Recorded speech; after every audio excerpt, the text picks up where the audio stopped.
अस्सलाम वालेकुम dear students. इस लेक्चर में भी हम स्टर्म लियोविल डिफरेंशियल इक्वेशन के टॉपिक को कंटिन्यू करेंगे। तो इसके लिए अब हम जो है रोस्किन ऑफ टू फंक्शन डिफाइन करेंगे और जो लिंग्रांज आइडेंटिटी हमने पिछले लेक्चर में की थी उसको हम रोस्किन की फॉर्म में लिखेंगे और उसके बाद हम एक बहुत ही इंपॉर्टेंट लेमा प्रूव करेंगे जिसको हम एबल्स लेमा कहते हैं। तो ये तीनों टॉपिक्स करने से पहले हम एक दो चीज़ें रिकॉल कर देते हैं जो पिछले लेक्चर से है। तो हमने पिछले लेक्चर में लिंग्रांज आइडेंटिटी पढ़ी थी, तो इसकी दो टाइप्स हमने पढ़ी थी। यानी दो टाइप्स कहने की बजाय हम कह सकते हैं कि उसको दो तरह से लिख सकते हैं। तो एक हमारे पास डेरिवेटिव वाली फॉर्म थी और दूसरी हमारे पास इंटीग्रल फॉर्म थी। तो डेरिवेटिव फॉर्म में ये हमारे पास एक्सप्रेशन है, यहाँ जो पी ऑफ एक्स है ये बेसिकली स्टर्म लियोविल वाला ही पी ऑफ एक्स है, और यहाँ पे जो एल ऑपरेटर है ये हमारा एस एल ऑपरेटर है, यानी स्टर्म लियोविल ऑपरेटर है। तो ये हमने डिफाइन किया था डी बाई डी एक्स और पी ऑफ एक्स और d बाई डी एक्स और प्लस q ऑफ x। ठीक है, तो यहाँ पर जो p हम यूज करें ये एस एल इक्वेशन वाला ही p ऑफ x आ रहा है। ठीक है, और यहाँ पे l जो ऑपरेटर है ये हमारा एस एल ऑपरेटर है। ओके, तो इसका तो हमने लिंग्रांज आइडेंटिटी ये वाली दो टाइप्स की थी हमने, एक डेरिवेटिव वाली फॉर्म थी और दूसरी हमारे पास इंटीग्रल फॉर्म थी। तो इस वाली से ये वाली बड़ी सिंपली बन जाती है कि हम डी ऑफ एक्स डिवाइड हो रहा है उधर ले जाएं और दोनों तरफ इंटीग्रेशन अप्लाई कर दें, तो हमारे पास ये वाली इसकी इंटीग्रल फॉर्म बनती है। तो अब हम पहले रोस्किन डिफाइन करते हैं। तो रोस्किन हमारे पास क्या है? तो रोस्किन यहाँ पे हम दो फंक्शंस के लिए डिफाइन कर रहे हैं। तो अगर मैं ये कहूँ कि मेरे पास दो फंक्शन है, एक फाई ऑफ एक्स फंक्शन है और एक मेरे पास साई ऑफ एक्स फंक्शन है, तो इन दोनों फंक्शंस का जो रोस्किन होगा वो डब्ल्यू फाई और साई, यानी हम सिंपली एक्स को वैसे ही ज़ाहिर नहीं कर रहे, तो इसके लिए सिंपल नोटेशन यूज करें फाई और साई, तो वो इक्वल होता है। हमने डिटर्मिनेंट लेना होता है, पहले इन दोनों फंक्शंस को रखना होता है ऊपर और फिर नीचे इन दोनों का डेरिवेटिव लेना होता है। तो जब हम डिटर्मिनेंट ओपन करेंगे तो ये हमारे पास आ जाएगा, ये इससे मल्टीप्लाई होगी तो फाई साई प्राइम माइनस इसको इससे मल्टीप्लाई करेंगे तो आपके पास साई और फाई प्राइम आ जाएगा। ठीक है, ओके। अब अगर हम ऑब्जर्व करें तो जो हमने रोस्कियन डिफाइन किया है बेसिकली वो इधर लिंग्रांज आइडेंटिटी में अपीयर हो रहा है। तो यहाँ पर देखें ये phi psi prime minus psi phi prime, तो ये देखें ये हमारे पास लिंग्रांज आइडेंटिटी में इधर भी अपीयर हो रहा है और जो इसकी इंटीग्रल काइंड है इसमें भी अपीयर हो रहा है। तो इसका मतलब है कि मैं ये वाली जो लिंग्रांज आइडेंटिटी है इसको हम रोस्कियन की फॉर्म में लिख सकते हैं। वो कैसे लिख सकते हैं कि ये इधर आ जाएगा डी बाई डी एक्स और यहाँ पे आ जाएगा आपका पी ऑफ एक्स, और यहाँ पे देखें ये वाली साइड रकम जो है बेसिकली किसके इक्वल है? अब रोस्कियन के इक्वल है, तो इसको लिख लेंगे W of phi comma psi और डेरिवेटिव इज इक्वल टू, यहाँ पे ऐसे की ऐसे आ जाएगी रकम phi psi phi L of psi और minus psi L of phi. तो ये हमने जो डेरिवेटिव वाली लिंग्रांज आइडेंटिटी की फॉर्म थी उसको हमने रोस्कियन की फॉर्म में लिख लिया है। तो इसी तरह हम इस वाली फॉर्म को भी लिख सकते हैं।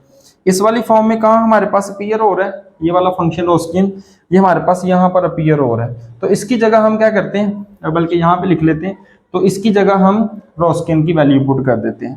तो ये आ जाएगा हमारे पास पी ऑफ एक्स और यहाँ पे इसकी जगह हम क्या लिख लेंगे, इसकी वैल्यू जो कि रोस्कियन के इक्वल है, तो W of phi comma psi आ जाएगी और यहाँ लिमिट ए से लेके बी तक। ठीक है, तो हमने क्या किया अभी तक, हमने रोस्कियन डिफाइन किया दो फंक्शंस के लिए। वो किस तरह डिफाइन है कि पहले दोनों फंक्शंस को ऐसे रखना है हमने और फिर इन दोनों का नीचे डेरिवेटिव रखना है। उस क्योंकि ये डिटर्मिनेंट हमने डिटर्मिनेंट एक्सपेंड किया, तो डिटर्मिनेंट के लिए हम क्या करते हैं, इसको इससे मल्टीप्लाई करते हैं और फिर माइनस फार्मूले का और फिर इसको इससे मल्टीप्लाई करते हैं। तो ये दोनों रकमें मल्टीप्लाई हो रही हैं, जिसको मर्जी पहले लिखने से फर्क नहीं पड़ता। फिर हमने क्या किया, ये जो हमारा रोस्कियन आया है इसको हमने डेरिवेटिव वाली फॉर्म में भी इधर भी पुट कर दिया और इधर भी पुट कर दिया। तो ये जो लिंग्रांज आइडेंटिटी है इसको हमने जो है रोस्कियन की टर्म्स में लिख लिया। ओके, तो इसका अलग हमारे ये दोनों टॉपिक्स हो गए। अब हमने एबल्स लेमा प्रूव करना है। अभी मैंने एबल्स लेमा की स्टेटमेंट लिखी है। तो एबल्स लेमा की स्टेटमेंट क्या है कि अगर मेरे पास फाई ऑफ एक्स और साई ऑफ एक्स दो सॉल्यूशंस हैं एसएल सिस्टम के, और वो एसएल सिस्टम ये गिवन है L of u plus lambda times ये डब्ल्यू रोस्किन को ज़ाहिर करा W of u is W multiply u is equal to 0। तो इस सिस्टम के जो है फाई ऑफ एक्स और साई ऑफ एक्स जो है सोल्यूशन है, और यहाँ पे एल जो है वही एस एल ऑपरेटर है। तो क्या होगा कि हमारे पास पी ऑफ एक्स मल्टीप्लाई रॉस्कियन जो है वो एक कांस्टेंट के इक्वल आएगा। तो पहले मैं सोल्यूशन को डिफाइन कर दूं कि सोल्यूशन का क्या मतलब होता है। तो जैसे अगर मैं एक इक्वेशन लिखूं, मेरे पास एक इक्वेशन अगर आप कह लें कि x square minus 2x plus 1 equal to 0, अगर मैं ये कहूँ कि x इक्वल टू 1 जो है इस वाली इक्वेशन का सोल्यूशन है, तो इस बात का ये मतलब है कि इसमें 1 पुट करने से क्या आना चाहिए, 0 आना चाहिए। तो जैसे यहाँ पे करेंगे 1 स्क्वायर माइनस 2 इंटू 1 प्लस 1 जो है वो ये इससे कैंसिल होकर किसके इक्वल आता है, 0 के। तो इसका मतलब है कि ये इसका सोल्यूशन है। यानी अगर मैं ये कह रहा हूँ कि फाई ऑफ एक्स और साई ऑफ एक्स जो है इस सिस्टम के सोल्यूशन है, तो इसका मतलब है कि u की जगह पे फाई पुट करने से और साई पुट करने से क्या आएगा, 0 आएगा। तो हम ये वाली बात लिख लेते हैं कि सिंस फाई एंड साई, इसको नाम दे देते हैं इक्वेशन 1 का, आर सॉल्यूशन ऑफ इक्वेशन 1। तो इस बात का मतलब है कि अगर ये इसका सॉल्यूशन है तो u की जगह पुट करने से आंसर 0 आएगा। यानी l of phi plus lambda times w of phi वो भी 0 के इक्वल आएगा, और आपके पास l of psi plus lambda times w of psi जो है वो भी किसके इक्वल आएगा, 0 के इक्वल आएगा। तो यहाँ से मैं वैल्यू निकाल लेता हूँ। l ऑफ फाई की जो वैल्यू है वो आ जाएगी लैम्डा टाइम्स w फाई, और ये सॉरी माइनस प्लस है तो जाके माइनस हो जाएगा। और अगर यहाँ से मैं एल ऑफ साई की वैल्यू निकालूं तो आ जाएगी minus lambda times w multiply psi आ जाएगा। ठीक है, तो हमने ये वाली बात यूज की कि अगर कोई वैल्यू हम कहते हैं किसी इक्वेशन का सोल्यूशन है तो मतलब वो पुट करने से आंसर 0 आ रहा है। तो अगर फाई और साई इसका सोल्यूशन है तो इसका मतलब है कि u की जगह पे फाई और एक दफा साई रखने से आंसर किसके इक्वल आएगा, 0 के। तो यहाँ से मैंने एल ऑफ फाई की वैल्यू निकाल ली है और यहाँ से मैंने एल ऑफ साई की वैल्यू निकाल ली है। ओके, नेक्स्ट हमने क्या प्रूव करना है, हमने ये प्रूव करना है कि जो P of X multiply W यानी रॉस्कियन वो किसके इक्वल होगा, कांस्टेंट के इक्वल होगा। तो ये हमें डेरिवेटिव से पता है कि जो कांस्टेंट का डेरिवेटिव होता है, यानी कांस्टेंट का जो डेरिवेटिव है वो किसके इक्वल होता है, 0 के इक्वल होता है। तो इसका मतलब है कि अगर मैं ये शो कर दूं कि इस रकम का जो डेरिवेटिव है वो 0 के इक्वल है, तो इसका मतलब है कि ये रकम क्या हो जाएगी, कांस्टेंट हो जाएगी। ठीक है, ये डेरिवेटिव से हमें पता है कि कांस्टेंट रकम का डेरिवेटिव क्या आता है, 0। तो इसका मतलब है कि अगर मैं इसका डेरिवेटिव लूं और आंसर जो है वो 0 के इक्वल आ गया, तो इसका मतलब है कि ये कौन सी रकम हो जाएगी, कांस्टेंट रकम हो जाएगी। तो मैंने ये कंप्यूट करना है कि डी बाई डी एक्स और p और multiply w of phi comma psi. Okay, अगर हम देखें तो यहाँ से हमने लिखी थी ये वाली इक्वेशन, तो इसको मैंने रॉस्कियन की फॉर्म में लिखा था। अगर मैं इसको एक्सपेंड करूं तो ये मेरे पास इस तरह आ जाएगा d बाई डी एक्स और p ऑफ x और मल्टीप्लाई रॉस्कियन की वैल्यू क्या थी मेरे पास, फाई साई प्राइम और माइनस साई और फाई प्राइम था। ठीक हो गया, यानी मैंने रॉस्कियन की वैल्यू जो अभी पहले कंप्यूट की थी मैंने यहाँ पे ये पुट कर दी है। अब अगर हम देखें तो ये वाली वैल्यू किसकी इक्वल है, यानी ये वाली रकम बन गई है, तो ये वाली रकम जो है हमारे पास इसके इक्वल है phi of L of psi और माइनस साई और एल टाइम्स फाई आर। ठीक है, यानी एल ऑपरेटर जो एक दफा साई के ऊपर अप्लाई होगा, एक दफा फाई के ऊपर अप्लाई होगा। अब यहाँ से मैंने वैल्यूज पुट करनी है। एल ऑफ फाई मैंने क्या कंप्यूट किया हुआ है, ये पहले वाला फाई वैसे ही आ जाएगा, और यहाँ पे मैंने यहाँ पे एल ऑफ साई की वैल्यू पुट करनी है। एल ऑफ साई की वैल्यू किसके इक्वल है, minus lambda W times Sai और माइनस फार्मूला ये वाला आ गया और यहाँ पे साई आ गया, और यहाँ एल ऑफ फाई किसके इक्वल कंप्यूट किया था मैंने, minus lambda times W of phi.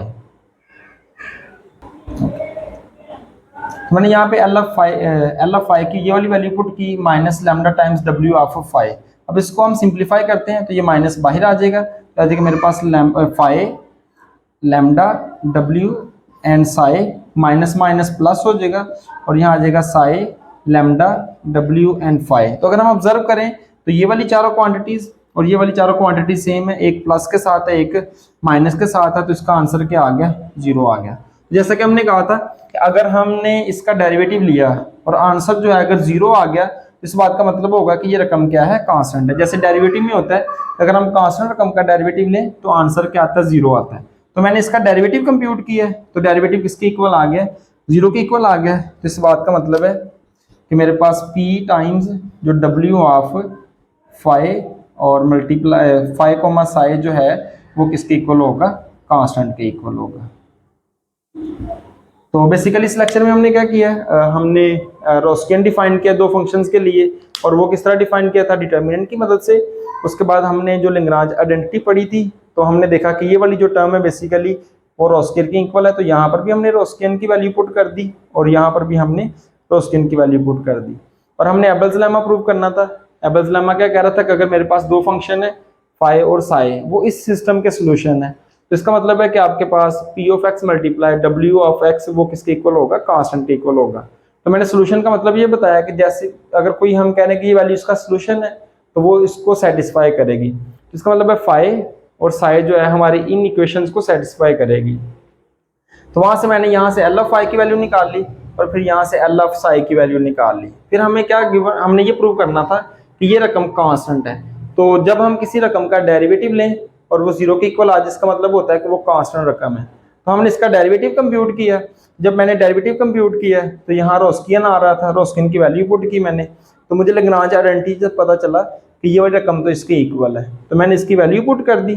और यहाँ से मैंने दोनों चीज़ें कंप्यूट की हुई हैं, एल ऑफ साई भी कंप्यूट किया हुआ है और एल ऑफ फाई भी कंप्यूट किया हुआ है। तो यहाँ से एल ऑफ साई की वैल्यू पुट करेंगे और यहाँ पर एल ऑफ फाई की वैल्यू पुट करेंगे, ये माइनस आ जाएगा, ये माइनस माइनस प्लस हो जाएगा, ये दोनों टर्म सेम कैंसिल होकर आंसर जीरो आ गया।